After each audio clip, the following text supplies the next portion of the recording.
कहानी की शुरुआत फ्रैंक मॉरिस नाम के एक खूंखार अपराधी से होती है, जिसे अल्काट्राज नाम की एक हाई सिक्योरिटी जेल में भेजा जा रहा था। अल्काट्राज जेल समुद्र के बीच एक आइलैंड पर बनी हुई थी, जहां से आज तक कोई कैदी भाग नहीं पाया था। लेकिन फ्रैंक तो जेल से भागने के लिए ही मशहूर था। वो आज तक कई सारी जेलों से भाग चुका था, लेकिन अल्काट्राज से भागने के बारे में आज तक किसी ने सोचा तक नहीं था। करने की बात तो दूर है। जेल में पहुंचते ही सबसे पहले फ्रैंक की अच्छे से तलाशी ली गई, जिसके बाद उसे उसके सेल में भेज दिया गया, जहां अब उसे अपनी बाकी की जिंदगी काटनी थी। अगले दिन नाश्ते के वक्त फ्रैंक की मुलाकात लिटमस नाम के एक बूढ़े कैदी से हुई, जिसने एक चूहे को अपना पालतू जानवर बना रखा था। लिटमस के साथ अपनी बातचीत के दौरान फ्रैंक की नजर वुल्फ नाम के एक और कैदी पर पड़ी, जो शरेआम उसे छेड़ रहा था। पर फ्रैंक ने उसे नजरअंदाज करते हुए लिटमस के साथ अपनी बातचीत जारी रखी, जिसके थोड़ी देर बाद उसे वार्डन के कमरे में एक ब्रीफिंग के लिए बुलाया गया, जहां वार्डन ने उसे धमकाते हुए कहा कि यहाँ से भागने की कोशिश ना करे, क्योंकि उसके जैसे न जाने कितने आए कितने गए पर कोई भाग नहीं पाया। पर वार्डन के इस भाषण के दौरान ही फ्रैंक ने उसके कमरे से एक नेल कटर चुरा लिया, जो वैसे तो बहुत छोटी चीज थी, पर वो जानता था कि अल्काट्राज जैसी जेल में एक छोटी सी चीज भी बहुत काम आ सकती है। और इसीलिए फ्रैंक ने अपने सेल में वापस आते ही उस नेल कटर को बाइबल के अंदर छुपा दिया।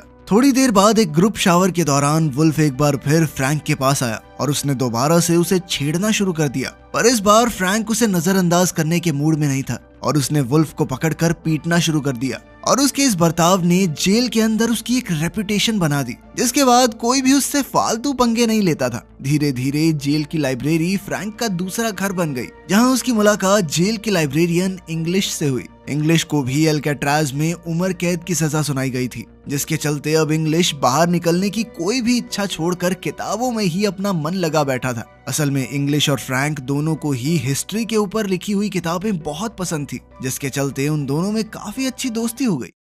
इसी दौरान फ्रैंक की मुलाकात डॉक नाम के एक कैदी से हुई, जो एक कमाल का कलाकार भी था और वो अपना ज्यादातर समय पेंटिंग करने में लगा था। डॉक का मानना था कि अल्काट्राज जैसी खतरनाक जेल में कोई भी आदमी पागल हो सकता है, पर उसकी पेंटिंग करने की आदत ने ही अब तक उसके दिमाग को ठीक रखा था। उसी शाम फ्रैंक को एक गार्ड ने कारपेंटर की नौकरी के बारे में बताया, जिसमें हर घंटे के 15 सेंट्स की तनख्वाह भी मिलने वाली थी। पर फ्रैंक के लिए जल्द ही मुसीबतें बढ़ने वाली थी और एक दिन जब सभी कैदी अपने अपने सेल्स से बाहर थे, उस दौरान वुल्फ एक बार फिर से लौट कर आया। लेकिन इस बार उसके पास एक हथियार भी था, जिससे वो फ्रैंक के ऊपर हमला करना चाहता था। लेकिन ऐन वक्त पर डॉक ने फ्रैंक को चौकन्ना कर दिया, जिसके बाद फ्रैंक ने अपनी जैकेट की मदद से उस हमले को रोक दिया। अब वुल्फ और फ्रैंक के बीच लड़ाई छिड़ गई और जब गार्ड्स ने उन्हें रोकने की कोशिश की तो वुल्फ ने एक गार्ड पर भी हमला कर दिया, जिसके बाद उन दोनों को ही डी ब्लॉक की सॉलिटरी कन्फाइनमेंट में भेज दिया गया। सॉलिटरी कन्फाइनमेंट में कैदी को अकेले रखा जाता था। ये एक पिंजरा था जहां कोई भी कैदी नहीं जाना चाहता था और अब फ्रैंक को इस पिंजरे में सिर्फ अपने आप को बचाने की वजह से जाना पड़ रहा था। इस बात से उसे बहुत गुस्सा आ रहा था। 2 हफ्ते तक उसी पिंजरे में रहने के बाद जब फ्रैंक को आजाद किया गया तो लिटमस ने अपने चूहे के जरिए फ्रैंक को खुश करने के लिए एक वेलकम नोट भेजा। वापस आने के बाद फ्रैंक की अपने पड़ोसी चार्ली से भी दोस्ती हो गई, जो वहाँ एक बहुत बड़ी चोरी की सजा काट रहा था। और उसने फ्रैंक को बताया कि उसे बॉर्डर क्रॉस करके भागने का बहुत ज्यादा दुख था, क्योंकि उसकी इसी गलती ने उसके जुर्म को और बड़ा बना दिया। अगले दिन वार्डन ने बिना किसी को बताए जेल का दौरा करने का फैसला किया, जिस दौरान उसे एक कैदी के सेल में अपनी तस्वीर दिखाई दी, जो पहले तो उसे बहुत पसंद आई, पर अगले ही सेकंड उसने जेल से डॉक की बनाई हुई सभी पेंटिंग्स को बाहर निकालने का आदेश दिया। और उसके इस फैसले ने डॉक को अंदर से पूरी तरह तोड़ दिया, क्योंकि डॉक सिर्फ अपनी पेंटिंग्स के सहारे ही जिंदा था। वो अपनी बनाई हर एक पेंटिंग से बहुत प्यार करता था। फ्रैंक ने डॉक को लाख बार समझाने की कोशिश की कि कोई बात नहीं भाई, पेंटिंग ही तो थी, अब जीना तो है ना यहाँ पे। लेकिन डॉक इस सदमे से बाहर नहीं आ पा रहा था और एक दिन शिफ्ट के दौरान डॉक की 3 उंगलियां कट गई, जो कि उसकी वार्डन के खिलाफ एक तरह की बगावत थी। ऐसा होते ही गार्ड्स ने तुरंत ही डॉक्टर्स को बुलाने के लिए मैसेज भेजा और वहीं दूसरी तरफ फ्रैंक चुपचाप खड़ा होकर सिर्फ डॉक को देख रहा था। उसी रात जब फ्रैंक अपने सेल में बैठा हुआ था तो उसकी नजर वेंट से निकल रहे एक कॉकरोच पर पड़ी, जिसे देखकर फ्रैंक को एहसास हुआ कि शायद ये वेंट बाहर निकलने वाले किसी दरवाजे का रास्ता हो। तभी इंग्लिश ने उसे बताया कि असल में वार्डन ने डॉक की सभी पेंटिंग्स इसलिए बाहर निकलवाई थी क्योंकि उसे अपनी तस्वीर पसंद नहीं आई। अगली बार खाना खाते वक्त फ्रैंक की मुलाकात जॉन और क्लेरेंस नाम के 2 भाइयों से हुई, जिन्होंने उसे एक पिछली जेल की मुलाकात से पहचान लिया था और अब अपनी बातचीत के दौरान वो लोग अल्काट्राज के बारे में बात कर रहे थे कि कैसे इस जेल से भागना नामुमकिन था, क्योंकि जेल चारों तरफ से पानी से जो घिरी हुई है और अब उनके मुताबिक उन्हें अपनी पूरी जिंदगी यहीं बितानी पड़ेगी। पर उनकी इस बातचीत ने फ्रैंक के दिमाग में एक नए आइडिया का बीज बो दिया और अब फ्रैंक इतिहास बनाना चाहता था। वो इस जेल से भागने वाला पहला इंसान बनना चाहता था। उसी रात फ्रैंक ने वार्डन के कमरे से चुराए हुए नेल कटर की मदद से अपने कमरे की ग्रिल के आसपास मौजूद सीमेंट को खुरेदना शुरू कर दिया और जैसे ही उसे गार्ड्स के पैरों की आवाज आती तो वो उस नेल कटर को बाइबल में छुपाकर उसे पढ़ने का नाटक करने लग जाता ताकि किसी को भी उस पर शक न हो। समय के साथ उसकी मेहनत रंग भी लाने लगी और धीरे धीरे ग्रिल के आसपास की सीमेंट कमजोर पड़ने लगी। उधर मुलाकात के समय जब इंग्लिश और चार्ली अपने परिवार वालों से मिलने के लिए गए तो इंग्लिश अपनी बेटी से बात करने में काफी हिचकिचा रहा था, क्योंकि उसकी बेटी उसकी गैर मौजूदगी में काफी बड़ी हो चुकी थी और इंग्लिश को अपनी बेटी का बचपन ना देख पाने का बहुत ज्यादा अफसोस था। इधर अपनी बीवी से मुलाकात के वक्त चार्ली को अपनी बूढ़ी माँ की बिगड़ती हुई तबीयत के बारे में पता चला और डॉक्टर के मुताबिक चार्ली की माँ के पास अब सिर्फ कुछ महीने ही बचे हुए थे और इसी चीज ने चार्ली के मन में अल्काट्राज से भागने की इच्छा पैदा की।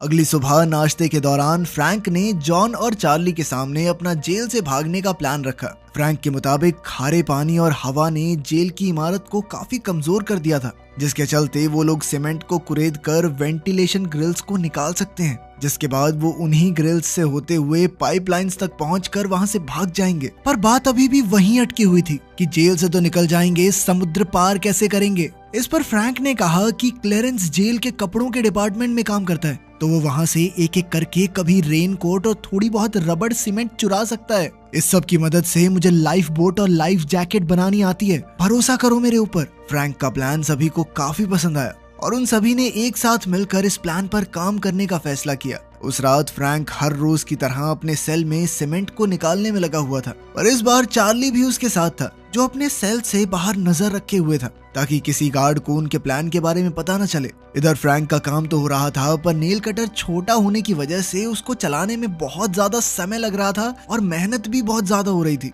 नेल कटर ज्यादा तीखा भी नहीं था तो जोर ज्यादा लगाना पड़ रहा था। इसी वजह से फ्रैंक के हाथ पर काफी चोटें भी लग गई थी, जो अब उसे काफी परेशान कर रही थी। इसीलिए अगली सुबह उसने सभी को इस परेशानी के बारे में बताया और अब उनके मुताबिक उन्हें एक बड़े और ज्यादा ताकतवर हथियार की जरूरत थी। पर तभी फ्रैंक की नजर अपनी चम्मच पर पड़ी और उसने तुरंत ही अपनी चम्मच को जूते पर घिसकर गंदा कर दिया, जिसके बाद उसने गार्ड को बुलाकर चम्मच गंदी होने की शिकायत की। बाकी लोगों ने भी उसका साथ देते हुए गार्ड से चम्मच बदलने की रिक्वेस्ट की। गार्ड को भी इसमें कोई गलत चीज नहीं लगी और उसने बड़ी आसानी से उनको चम्मच बदलने के लिए हामी भर दी। पर जैसे ही वो लोग चम्मच बदलने के लिए फ्रंट डेस्क पर गए तो जॉन ने वहां मौजूद गार्ड को अपनी बातों में उलझा लिया, जिसका फायदा उठाकर फ्रैंक ने एक एक्स्ट्रा चम्मच अपनी जेब में डाल ली।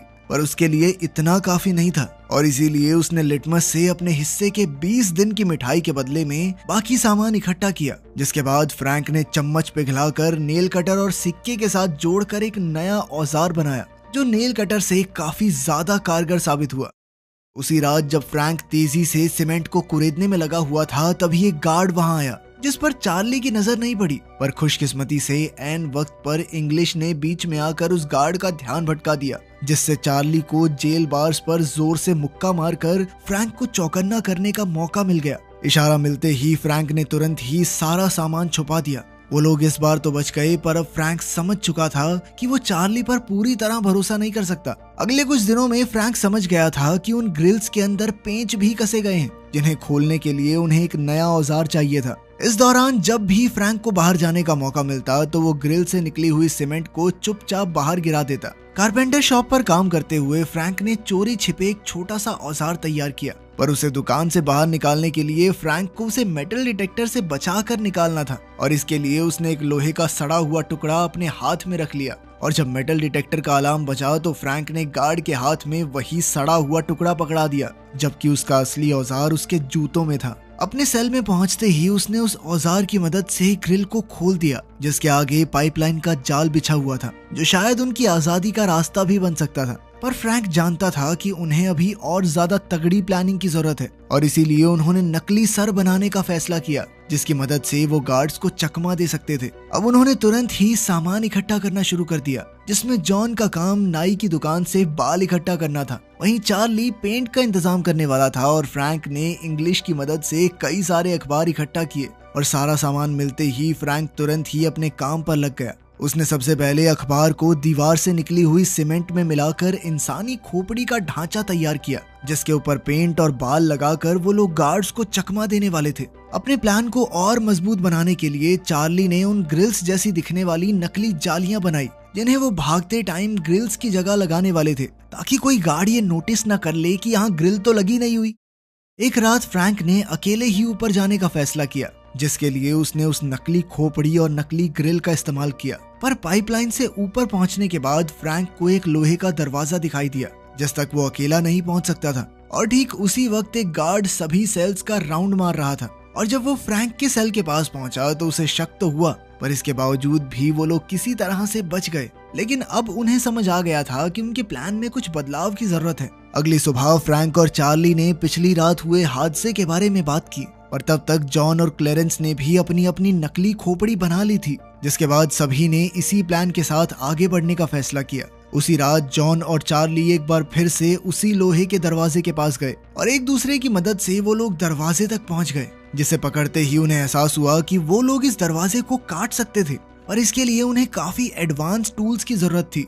अगले दिन म्यूजिक क्लास के दौरान चार्ली की नजर एक पुराने पंखे पर पड़ी जिसे देखते ही उसे लगा कि वो लोग इसका इस्तेमाल एक औजार की तरह कर सकते हैं और इसीलिए उसने अपने हिस्से की सारी मिठाई के बदले में लिटमस के साथ सौदा कर लिया। अब पंखे को क्लास से बाहर ले जाने के लिए चार्ली ने उसे एक इंस्ट्रूमेंट बॉक्स में डाल दिया जिसकी मदद से वो लोग आसानी से बाहर आ गए। वो पंखा जैसे ही फ्रैंक के हाथ लगा तो वो तुरंत ही उसे एक औजार बनाने में लग गया, जिसके बाद वो लोग दोबारा उस लोहे के दरवाजे पर गए और इस बार अपने इस नए औजार की मदद से उन्होंने वो दरवाजा काट दिया। इस बीच उनसे शोर भी काफी हुआ जिसकी आवाज गार्ड्स तक पहुंची भी, पर गार्ड्स ने ज्यादा ना सोचते हुए उसे नजरअंदाज कर दिया। इधर फ्रैंक और उसके साथियों का रास्ता बन चुका था, जिसके बाद उन्होंने मंगलवार की रात को दुनिया की सबसे सुरक्षित जेल एल्केट्राज से भागने का फैसला किया। पर मंगलवार सुबह नाश्ते के दौरान फ्रैंक ने डॉग की याद में टेबल पर एक फूल रख दिया जिस पर तुरंत ही वार्डन की नजर पड़ गई और उसने फ्रैंक को जेल के उसूल याद दिलाते हुए उस फूल को कुचल दिया।